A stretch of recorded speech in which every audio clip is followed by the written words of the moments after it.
CM Revanth Reddy ఢిల్లీలో సోనియా గాంధీని కలిశారు. తెలంగాణ రైజింగ్ 2047 విజన్ డాక్యుమెంట్ను సోనియా గాంధీకి అందజేశారు. తెలంగాణలో డిసెంబర్ 8, 9 తేదీల్లో 2 రోజుల పాటు నిర్వహించిన తెలంగాణ రైజింగ్ గ్లోబల్ సమ్మిట్ 2025 వివరాలను వివరించారు. ప్రజాపాలనలో 2 ఏళ్లుగా అమలు జరుగుతున్న సంక్షేమ పథకాలు, రాష్ట్రాభివృద్ధికి ప్రజాప్రభుత్వం తీసుకుంటున్న చర్యలు, భవిష్యత్ ప్రణాళికలను సోనియాకు వివరించారు సీఎం రేవంత్.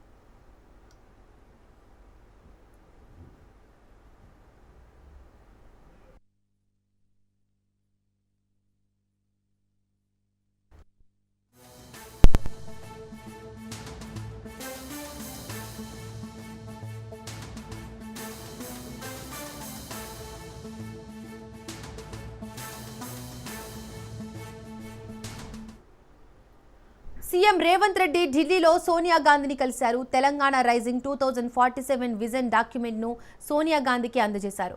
తెలంగాణలో డిసెంబర్ 8, 9 తేదీల్లో 2 రోజుల పాటు నిర్వహించిన తెలంగాణ రైజింగ్ గ్లోబల్ సమ్మిట్ 2025 వివరాలను వివరించారు. ప్రజాపాలనలో 2 ఏళ్లుగా అమలు జరుగుతున్న సంక్షేమ పథకాలు, రాష్ట్రాభివృద్ధికి ప్రజాప్రభుత్వం తీసుకుంటున్న చర్యలు, భవిష్యత్ ప్రణాళికలను సోనియాకు వివరించారు సీఎం రేవంత్.